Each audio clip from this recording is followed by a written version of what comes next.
تو ان کی گریجویشن کے بعد ان کے پاس وہ کون سی سکلز ہیں جس کی بنیاد پہ وہ اپنی آگے کی زندگی کو جو ہے وہ اسموتھلی چلا سکیں گے. کوئی ہنر ہمیں ان کو سکھانا ہے یا کوئی ایسی فیسلٹیز ہیں جہاں پر یہ ایسا ہنر سیکھ سکیں کہ اپنے پاؤں پہ کھڑے ہو کر کمائی کر سکیں. I think it goes back کہ پڑھائی تو ہر جگہ ہوتی ہے، ہر معاشرے میں ہوتی ہے.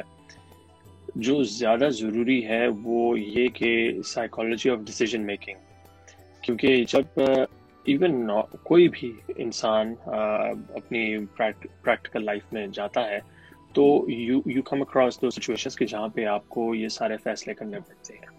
تو ایون انسٹیٹیوٹس میں یا تعلیمی اداروں میں ہم ایک جو بڑا ایسپیکٹ مسنگ ہے وہ ہے سائیکولوجیکل کاؤنسلنگ کا، ایون فار ایڈلٹس، جو اسپیشلی ہماری پاکستانی سوسائٹی میں یا ایون ادھر ویسٹ میں بھی جو ہماری پاکستانی کمیونٹی ہے، ساؤتھ ایشین کمیونٹی ہے، اس میں بھی جو سائیکولوجیکل ہیلپ ہے یا سائیکولوجیکل کاؤنسلنگ ہے، اس کا جو فیکٹر ہے اس کو بڑے عجیب غریب طریقے سے دیکھا جاتا ہے. تو I think that's one of the big things جو کہ مسنگ ہے. مجھے یہ لگتا ہے کہ جب ہم آرفن ہومز کی بات کرتے ہیں، آرفنیج کی بات کرتے ہیں، یتیم خانوں کی بات کرتے ہیں یا یتیم بچوں کی کسی بھی جگہ پر رہنے کی بات کرتے ہیں، تو ہم ان کی شاید بنیادی ضرورتوں کے بارے میں تو پھر بھی کوئی کنسرن شو کرتے ہیں. ان کو کھانا دینا چاہیے، ان کو کپڑے دینے چاہیے، ان کو ٹو سم ایکسٹینٹ اسکول بھیجنے کی بات بھی ہو جاتی ہے یا دینی تعلیم کی بات ہو جاتی ہے. لیکن ہم یہ نہیں سوچتے کہ یہ بچے جو ہیں ان کو ہیومن سوسائٹی میں رہنے کے لیے، معاشرے میں رہنے کے لیے انٹر پرسنل سکلز کی بھی ضرورت ہے. اور میں ایگری کرتی ہوں عمیر کے ساتھ کہ اس میں ماہرین نفسیات کی بڑی ضرورت ہے. لیکن ہم تو ایک ایسا معاشرہ ہے جہاں پر نارمل پیرنٹس والے بچے جو ہیں ان تک ماہر نفسیات کی ایکسیس نہیں ہے. تو ایسے میں سولوشن بیسڈ اپروچ کی اگر آپ بات کریں، اور میری ایک سجیشن جو مجھے لگتا ہے کہ بڑی ضروری ہے، اور شاید آپ لوگ اس سے زیادہ آگاہ بھی ہوں گے کیونکہ باہر ویسٹ میں فوسٹر ہومز کا کانسیپٹ ہے کہ بچے جو ہیں وہ جب آپ سوشل سیکیورٹی کے حوالے کر دیتے ہیں تو پھر وہ ان کو فوسٹر ہومز کو بھیج دیتے ہیں اور وہاں پر باقاعدہ پیرنٹنگ ان کی ہوتی ہے. تو اسی طرح سے جو بچے ہمارے پاس یتیم خانوں میں ہیں، ہم سم ہاؤ ان کو یتیم خانوں تک محدود رکھتے ہیں. ہم ان کا انٹریکشن عام لوگوں کے ساتھ، عام دنیا کے ساتھ ہونے نہیں دیتے یا کرتے نہیں ہیں. تو ایسا اگر کوئی سسٹم ہو کہ جس میں کچھ فیملیز ہوں جو کہ والنٹیئرلی سال میں 1 دفعہ 2 دفعہ بچوں کو ہوسٹ کریں، ایسے بچوں کو اپنے پاس ایز گیسٹ ان کو اپنے پاس آنے دیں، جیسے رشتہ داروں کے بچے آتے ہیں ان کو گھروں میں رکھیں، ان کے ساتھ انٹریکٹ کریں نارمل بچوں کی طرح، نارمل ہیومن کی طرح، تاکہ انہیں معلوم ہو کہ گھر کا سسٹم کیسے ہے، معاشرہ کیسے چلتا ہے، لوگوں کے ساتھ رویوں کو جانچنے کا ان کو جو ہے وہ موقع ملے جو کہ نارمل رویے ہیں. تھوڑا سا بہتری ہو سکتی ہے. I agree. اور بشرا کی اسی بات کو میں آگے بڑھاؤں گا کہ ایون جو لوگ بچوں کو اسپانسر کرتے ہیں باہر سے، امریکہ اور کینیڈا میں بہت سارے میرے دوست ہیں جو کہ ڈفرینٹ آرفنیجز میں بچوں کو اسپانسر کرتے ہیں. مہینے کا $40 یا $50 دے دیا، اور اس سے ہوتا ہے کہ ان کی اسکولنگ اور کپڑے اور پڑھنے لکھنے کا جو بندوبست ہے وہ ہو جاتا ہے. لیکن آپ کی وہی جو بات ہے کہ اس کے ساتھ ساتھ ہمیں یہ بھی کرنا چاہیے کہ ہم مہینے یا 2 مہینے میں 1 دفعہ ان کو اپنے گھر بھی بلائیں، تاکہ ان کی جو ڈیلی روٹین ہے، ایک ٹائم ٹیبل چل رہا ہے نا، صبح 5 بجے اٹھنا ہے، 7 بجے یہ کرنا ہے، 9 بجے یہ کام کرنا ہے، اس سے ذرا ہٹ کے، تاکہ انہیں پتہ چلے کہ دنیا میں چیزیں کس طرح سے معاملات سے ہوتے ہیں. اور فیملی کا جو ایک کانسیپٹ ہے، آئی تھنک ان جگہوں پر رہتے ہوئے آپ کو وہ کانسیپٹ شاید نہ مل پائے اس طرح سے جس طرح سے آپ اس کو اپنے گھر کے ٹیبل پر بٹھا کے بات چیت کریں اور پھر لان میں لے کے جائیں، اس کو کھلائیں اور باقی سارے معاملات ہوں. تو آئی تھنک اس چیز کی تھوڑی سی کمی مجھے محسوس ہوتی ہے. ایون آرفنیجز میں بھی ایسا کچھ دیکھنے کو نہیں ملتا. ایک اور چیز جو عثمان نے بالکل صحیح بولا، اس سے ایک اور فائدہ یہ بھی ہوگا کہ کانسیپٹ آف اکاؤنٹیبلٹی، پازیٹیو اور نیگیٹو دونوں، ریوارڈ اینڈ پنشمنٹ، وہ کانسیپٹ بھی بچوں کے لیے کلیئر ہوگا گروئنگ اپ، تاکہ وہی بچے جب آگے چل کے ایڈلٹ لائف میں داخل ہوں گے تو ان کے وہ جو سارے معمولات زندگی ہیں ان پر وہ جو تعلیم ہے، وہ جو تربیت ہے، سزا اور جزا کا کانسیپٹ، اس پر وہ افیکٹ ہوگا. کیونکہ انہوں نے وہ چیز دیکھی ہے مختلف گھرانوں میں. جب آپ نے 2 دن گزارے ہیں انہوں نے وہ چیز دیکھی ہے کہ ہر سزا و جزا بھی کوئی چیز ہوتی ہے, تو اس سے بھی کافی فرق پڑ سکتا ہے. اور بچوں کو یہ بھی احساس ہوگا کہ جن بچوں کے والدین ہوتے ہیں ان کی صرف فرمائشیں ہی پوری نہیں ہوتی, ان کے اوپر بھی اکاؤنٹیبلٹی ہوتی ہے, ان کو بھی بھگتنا پڑتا ہے, امی ابا کا غصہ دیکھنا پڑتا ہے. اچھا, اس پہ نا میں ایک نبی پاک صلی اللہ علیہ وسلم کی زندگی کا واقعہ شیئر کرنا چاہوں گی کہ ایک دفعہ کسی صاحب کا بچہ لاپتہ ہو گیا. تو وہ صحابی تھے, نبی پاک صلی اللہ علیہ وسلم کے پاس آئے, وہیں پر موجود تھے, تو کسی نے اطلاع دی کہ وہ آپ کا بچہ جو ہے فلاں باغ میں کھیل رہا ہے. اب 2 دن سے بچہ اگر لاپتہ ہے تو باپ اضطراب میں تھا, وہ فوری طور پر بھاگے نا کہ میں جاؤں باغ میں. تو حضور صلی اللہ علیہ وسلم نے ان کو نصیحت یہ کی کہ وہاں پر فوری طور پر یہ مت کہتے ہوئے جانا کہ میرا بچہ, میرا بیٹا, اور اس کو وہاں پر اپنے ساتھ لپٹا کر لاڈ نہ کرنا. گھر لے آؤ, گھر آ کے بے شک لاڈ کرو, کیونکہ ہو سکتا ہے کہ وہ جن بچوں کے ساتھ کھیل رہا ہے ان میں کوئی یتیم بچہ ہو اور تمہارے بہت پیار کرنے پر اس کو اچھا محسوس نہ ہو. تو یہ کتنا چھوٹا سا بات ہے کہ ہم اپنے ساتھ, ہمارے پاس اگر کوئی یتیم بچے ایز ہاؤس ہیلپ ہے یا کسی رشتہ دار عزیز کے بچے جو آرفن ہے اور ہمارے ساتھ رہ رہے ہیں, ہم کبھی کبھی ان کے سامنے اپنے بچوں کو تھوڑا سا اوور پیمپر کر رہے ہوتے ہیں, تو ریزلٹڈ ان کے کیا پتا اس بچے کے دل پہ کیا گزر رہی ہوگی. اچھا, اور چونکہ یہ یتیم بچے جو ہیں یہ کلیکٹیو ذمہ داری ہوتی ہے, پورے معاشرے کی ذمہ داری ہوتی ہے.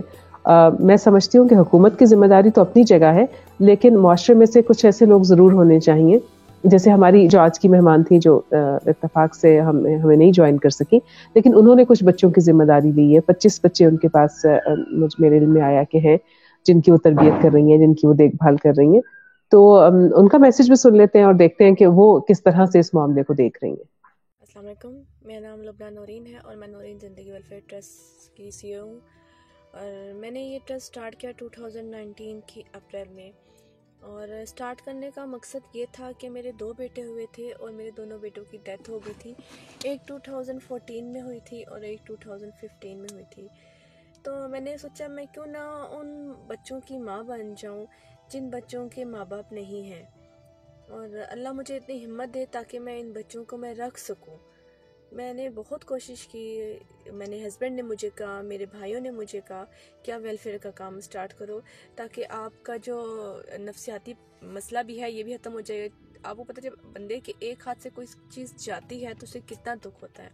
میرے 2 بیٹے گئے, ایک 14 دن کا اور ایک 2 مہینے کا, تو اس ماں پہ کیا گزری ہوگی جس کے 2 بیٹے جاتے ہیں.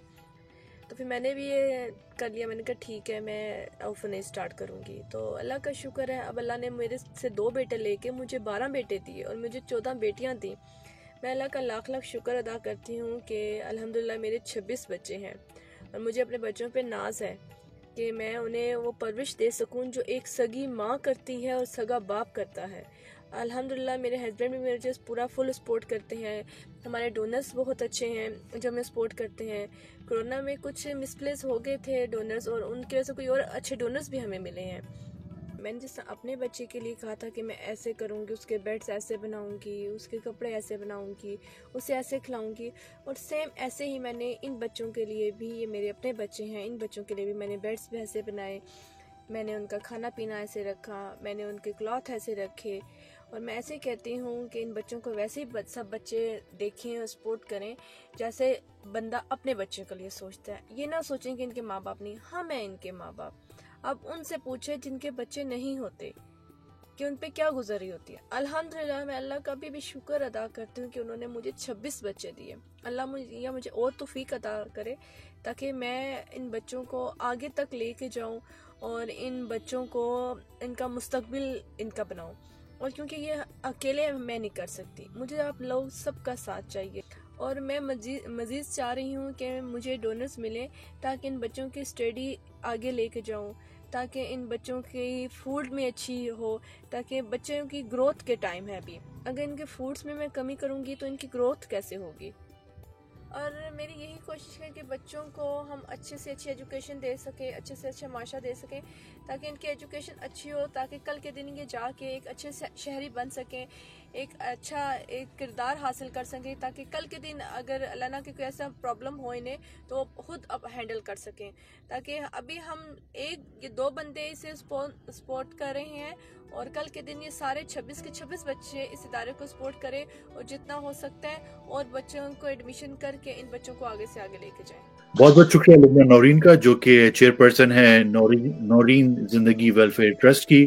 آپ لوگوں نے ان کے میسیجز سنے. اگر آپ لوگ ان تک پہنچنا چاہتے ہیں, ان سے کانٹیکٹ کرنا چاہتے ہیں, تو نورین زندگی ویلفیئر ٹرسٹ کا جو ایڈریس ہے اور باقی ساری ڈیٹیلز ہم ڈسکرپشن میں ڈال دیں گے. اور آج کیونکہ بشریٰ اقبال حسین کی سالگرہ ہے, تو ایک commitment as core team member میں بھی کرنا چاہوں گا.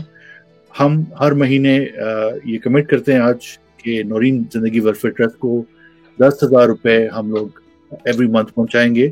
یہ ایک چھوٹی سی بوند ہے اس سمندر میں جس کے لیے آپ لوگ بھی کنٹریبیوٹ کر سکتے ہیں, اور قطرہ قطرہ کر کے ہی دریا بنتا ہے.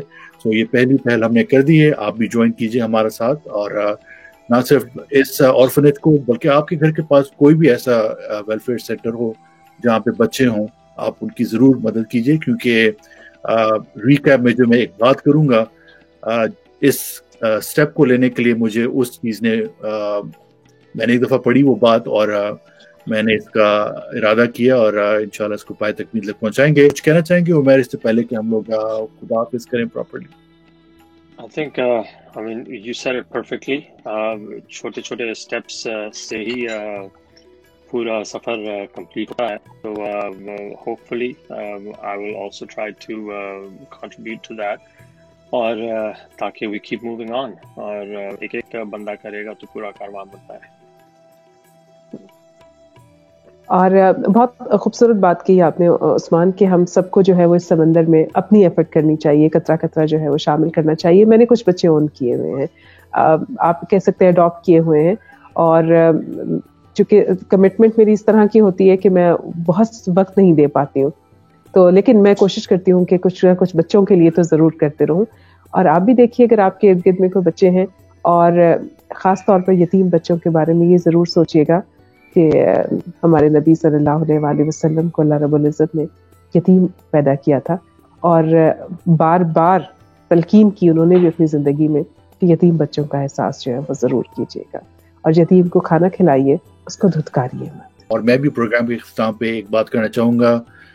یتیم کی کفالت کے حوالے سے رسول اللہ صلی اللہ علیہ وسلم کی ایک چیز میں پڑھا تھا. رسول اللہ صلی اللہ علیہ وسلم نے درمیانی اور شہادت کی انگلی کو ملا کر فرمایا کہ میں اور یتیم کی کفالت کرنے والا جنت میں اس طرح قریب ہوں گے. اور یہ تھی وہ حدیث جو کہ میں نے پڑھی, اور یقین جانیے کہ رونگٹے کھڑے ہو گئے, اور جو دل میں ایک احساس پیدا ہوا کہ یار جنت کا ٹکٹ اس سے آسان تو مل ہی نہیں سکتا. تو میں نے تو ارادہ کیا اسی دن سے, اور آپ بھی کوشش کیجئے. میں بہت بہت شکر گزار ہوں بشریٰ اقبال کا کہ آج اتنی اچھی سٹوری آپ نے ہم تک پہنچائی. میں بہت بہت شکر گزار ہوں, اور یقین جانیے دل سے دعا نکلتی ہے لبنہ نورین جیسی خواتین کے لیے, جو کہ جن کی سٹوری جب آپ سنیں گے تو آپ کی بھی آنکھوں سے یقیناً آنسو نکلیں گے, اور ایک بہت نوبل کاز کے لیے وہ کام کر رہی ہیں. 26 بچوں کی کفالت کر رہی ہیں, اور اس میں آپ سب بھی شامل ہو سکتے ہیں. کافی ایموشنل ہو گیا آج کا پروگرام, تو اسی کے ساتھ میں بھی آپ سے اجازت چاہوں گا. عمیر خان کو, بشریٰ اقبال حسین کو, اور سید عثمان کو اجازت دیجیے. آپ لوگوں سے ملاقات ہوتی ہے نیکسٹ ایپیسوڈ میں. ہمارا show.com آپ کی فیڈ بیک کے لیے ہماری ویب سائٹ ہے. آپ ہمیں دیکھ سکتے ہیں زرنیٹ ٹیلی ویژن پر ہر ہفتے 5 بجے, اور ساتھ ہی ساتھ ہمارا فیس بک پیج اور انسٹاگرام پر آپ ہمیں ڈھونڈ سکتے ہیں. ٹائپ کیجیے ہمارا شو. اسی کے ساتھ اجازت دیجیے. ٹل نیکسٹ ٹائم, اللہ حافظ.